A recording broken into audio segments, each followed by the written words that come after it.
प्रधानमंत्री नरेंद्र मोदी ने UP international trade show में कहा कि हमारे रक्षा बल स्वदेशी तकनीक चाहते हैं और विदेशी निर्भरता कम करना चाहते हैं। भारत में एक जीवंत रक्षा क्षेत्र विकसित किया जा रहा है, जहां हर हथियार पर मेड इन इंडिया लिखा होगा। उत्तर प्रदेश में रूस की मदद से स्थापित कारखाने में जल्द ही AK-203 राइफल का उत्पादन शुरू होगा। साथ ही प्रदेश में एक रक्षा गलियारा भी बनाया जा रहा है, जिसमें ब्रह्मोस मिसाइल समेत कई हथियारों का निर्माण हो चुका है। प्रधानमंत्री ने आत्मनिर्भर भारत के लिए यूपी की भूमिका की सराहना की। कांग्रेस नेता विजय वडेट्टीवार ने भारी बारिश से किसानों को हुए नुकसान पर सभी विधायकों से अपील की है कि वे अपनी 6 महीने की विधायक निधि मुख्यमंत्री सहायता कोष में दान कर किसानों की मदद करें। उन्होंने खुद अपनी 6 महीने की विधायक निधि किसानों के लिए योगदान देने का फैसला किया है। वडेट्टीवार ने कहा कि किसानों की फसलें बर्बाद हो चुकी हैं और इस संकट में सभी की एकजुटता जरूरी है। साथ ही उन्होंने कृषि मंत्री से किसानों की खराब हुई फसल का जल्द सर्वे कराने और उन्हें नुकसान का मुआवजा देने की भी मांग की है। कांग्रेस नेता विजय वडेट्टीवार ने भारी बारिश से किसानों को हुए नुकसान पर अपनी 6 महीने की विधायक निधि मुख्यमंत्री सहायता कोष में दान करने की घोषणा की है। उन्होंने सरकार से किसानों की खराब फसलों का तुरंत सर्वे कर मुआवजा देने की भी मांग की है। उत्तर प्रदेश के मुख्यमंत्री योगी आदित्यनाथ ने कहा कि 2017 में एक राष्ट्रीय कर प्रणाली लागू करने से पहले व्यापारियों और उपभोक्ताओं को कई प्रकार के करों से परेशानी होती थी। अब GST सुधार के तहत केवल 2 मुख्य स्लैब रहेंगे जो अर्थव्यवस्था को मजबूत बनाएंगे। उन्होंने कहा कि पिछले 4 दिनों में बाजार में नई जान आई है। ये सुधार न केवल कारोबार को बढ़ावा देगा बल्कि उपभोक्ताओं को राहत भी देगा, जिससे आर्थिक गतिविधियां तेज होंगी और विकास की नई राह खुलेगी। ये कदम देश के लिए महत्वपूर्ण है। कांग्रेस नेता उदित राज ने कहा, कांग्रेस का लद्दाख की स्थिति से कोई लेना देना नहीं है। उन्होंने कहा कि सोनम वांगचुक कई महीनों से राज्य का दर्जा देने की मांग को लेकर विरोध प्रदर्शन कर रहे हैं। उदित राज ने केंद्र सरकार को जिम्मेदार ठहराया और कहा कि लद्दाख के हालात के लिए सरकार जवाबदेह है। उन्होंने कहा कि केंद्र की उदासीनता से क्षेत्र में परेशानी बढ़ी है, जिसे तुरंत संभालना चाहिए। यह बयान लद्दाख की हालिया राजनीतिक स्थिति और विरोध प्रदर्शनों को लेकर आया है। केंद्रीय मंत्री CR पाटिल ने ओखला बैराज के पास कालिंदी कुंज घाट पर राष्ट्रीय स्वच्छ गंगा मिशन के तहत स्वच्छता ही सेवा अभियान में भाग लिया। उन्होंने कहा कि ये अभियान प्रधानमंत्री नरेंद्र मोदी के नेतृत्व में 2014 से जारी है।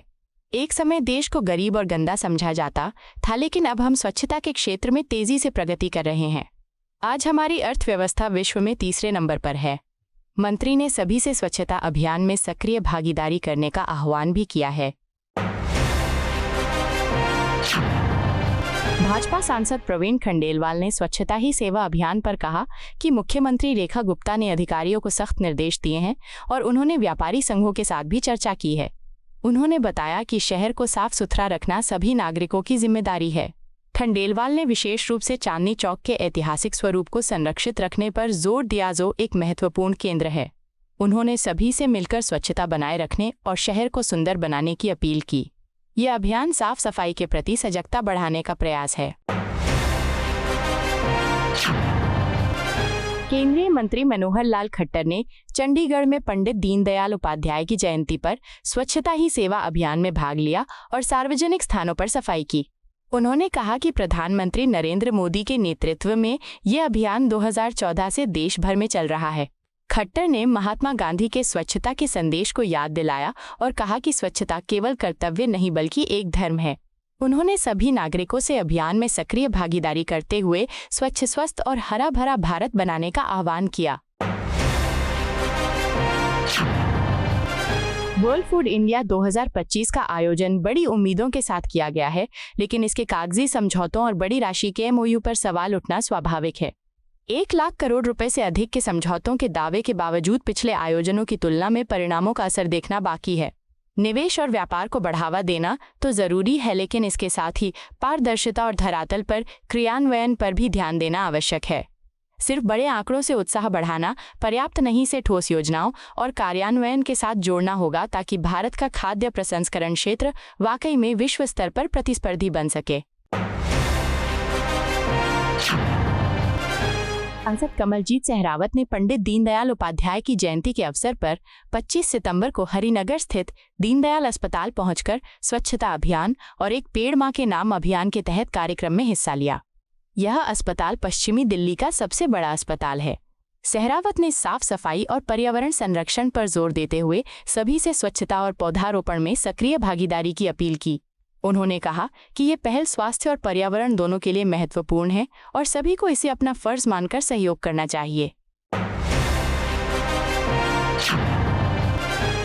भाजपा सांसद संजय जायसवाल ने कांग्रेस सांसद प्रियंका गांधी वाड्रा के बिहार दौरे पर कहा, बिहार ने काफी प्रगति की है। पुराने समय में जब गाड़ियां और मोटरसाइकिलें कम थी तब पटना में बड़ा ट्रैफिक जाम होता था। अब जब प्रियंका गांधी बिहार आएंगी और यहाँ के बेहतरीन फ्लाईओवर और आधुनिक सुविधाओं को देखेंगे तो वे प्रभावित होंगे।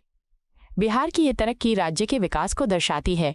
जायसवाल का ये बयान बिहार में विकास के मामले में हुई उपलब्धियों के पक्ष में है और इसका उद्देश्य सकारात्मक छवि प्रस्तुत करना है। आपको यह वीडियो पसंद आया हो तो इसे लाइक करें, हमारे चैनल को सब्सक्राइब करें।